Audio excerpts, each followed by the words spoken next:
tanya kerap ini bila dibuat lah klasik. Dibuka ni baru tahun lepas. Terlepas mana tahun lepas. Tahun lepas kita tahu Oh, boleh agak boleh bulan boleh. 11 tahun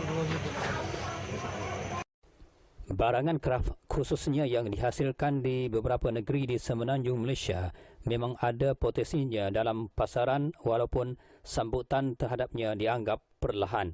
Namun begitu, di beberapa kawasan tertentu sambutannya di luar dugaan biarpun harganya dianggap mahal. Tetapi dalam konteks barangan harganya tidak sepatutnya dipersoalkan. Ini kerana barangan kraft memang bermutu tinggi kerana dibuat dengan tangan oleh pakar-pakar di bidang itu. Misalnya tentang kraft kayu yang kini dikatakan bergerak perlahan. Namun percayalah, sambutan terhadap kraft kayu juga tidak kurang hebatnya. Ini kerana untuk membuat barangan kraft kayu juga bukan senang, tetapi tidak sesukar mana bagi arif dan mahir di bidangnya. Begitu halnya dengan cerita seorang tukang dan pengusaha kraft kayu Muhammad Razi bin Jusoh yang lebih dikenali sebagai Pak Suzi dari Kampung Pusu Tinggi, Jertih, Terengganu ketika ditemui wartawan Seribi di galerinya baru-baru ini. Menurut Pak Suzi, dia sememangnya pakar atau tukang dalam pembuatan barangan kraft kayu seperti sudip dari kayu, tabung duit, kukur kelapa, papan untuk memotong daging dan ayam, congkak, kayu hoki dan tunggul tambat haiwan yang dijualnya ke pelbagai tempat dan ada yang dihantar ke Kelantan. Dalam masa melakukan penghantaran barangan kraft kayu itu, itulah dia amat tertarik dengan pelbagai barangan yang dibuat dari rotan. Sejak itu, iaitu pada 15 November 2014, dia mula menubuhkan galeri kraft rotan yang dibina di laman rumahnya yang juga terletak di laluan umum di Kampung Pusu Tinggi itu. Ketika itu, katanya, modal yang diperlukan untuk menubuhkan galeri seumpama itu tidaklah terlalu banyak, iaitu kira-kira RM1,000 sahaja hasil jualan dari pelbagai barangan kraft kayu yang dibuatnya sendiri secara berdikit dengan amalan berjimat cermat. Menurut Pak Suzi, kebanyakan bekalan barang kraft rotan itu beliau perolehi dari Kelantan seperti dari Pasir Mas, Rantau Panjang dan Tumpat, Terengganu selain Melaka dan sebagainya. Misalnya pelbagai barangan seperti raga dan timba didatangkan dari Melaka. Katanya lagi, beliau kurang maklum dengan bekalan kraft rotan dari Terengganu. Beliau hanya menempahnya. Pihak pembekal tidak memaklumkan dari mana mereka memperolehnya.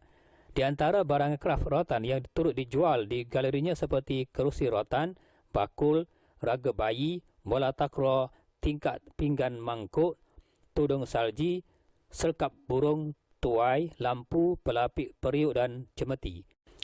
Barangan dari kraft buluh pula seperti bekas menyimpan beras, tas tangan, tudung saji, bubu, serkap ayam dan beg. Manakala barangan yang dibuat dari mengkuang pula seperti tikar mengkuang, beg dan tas tangan. Sementara terdapat juga barangan dari upih yang didatangkan dari Melaka seperti timba serta barangan lidi. Manakala barangan kraft kayu yang dihasilkannya sendiri seperti tabung duit, sudip dari kayu, kukur kelapa, papan untuk memotong daging dan ayam, congkak dan kayu hoki.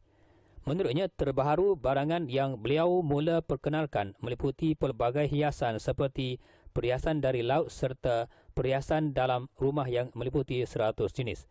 Pak Azuzi menambah, berhubung dengan sambutan pelanggan terhadap barangan yang dipamer dan dijual di galerinya itu boleh dikatakan agak menggalakkan terutamanya bagi peminat-peminat kraft rotan, kecuali pada hari-hari tertentu agak lembab. Galeri beliau itu menjadi tumpuan untuk mendapatkan kraft berkenaan. Berikutan di kampung itu hanya beliau seorang sahaja yang menjual pelbagai jenis kraft dari rotan, buluh, kayu, mengkuang dan pandan yang menjadi minat sebahagian pembeli. Katanya, tentang harga pula, beliau menjual barang ini adalah berpatutan dan harga berkenaan berdasarkan kepada harga pasaran bermula dari harga serendah RM3 hingga RM300 berdasarkan kepada kualiti dan menarik atau tidak barangan itu. Katanya, harga barangan kraft yang ditawarkan di galerinya bermula dari RM3 adalah barangan yang berasaskan kayu. Manakala barangan yang bernilai RM300 adalah barangan yang berasaskan rotan. Menurutnya, dari segi harga itu dianggap memadai kerana barangan berkenaan tinggi nilai mutunya, apatah lagi bekalannya diperoleh dari luar Terengganu. Menurut Pak Suzi lagi, ramai juga di kalangan pembeli yang memaklumkan kepadanya bahawa barangan yang ada di galerinya itu tiada di tempat lain. Walaupun kraf kayu dan sesetengahnya dari buluh dan rotan, namun galerinya yang menjual pelbagai barangan kreatif yang sukar diperolehi di tempat lain. Ramai pelanggan dari jauh khususnya dari Setiu, Terengganu yang datang ke galeri ini kerana dikatakan tiada di tempat mereka. Misalnya hari ini barangan seperti badang sudah semakin berkurangan dan sukar untuk diperolehi di kedai-kedai kraf tetapi masih dijual di galerinya. Justru dia menyarankan dan mengalu-alukan kepada peminat-peminat barang kraf yang dijual di galerinya seperti kraf rotan, kayu dan mengkuang. Barangan berkenaan sukar dihasilkan tetapi nilai mutunya agak tinggi, apatah lagi amat sukar diperolehi di tempat lain tetapi masih dijual di galerinya.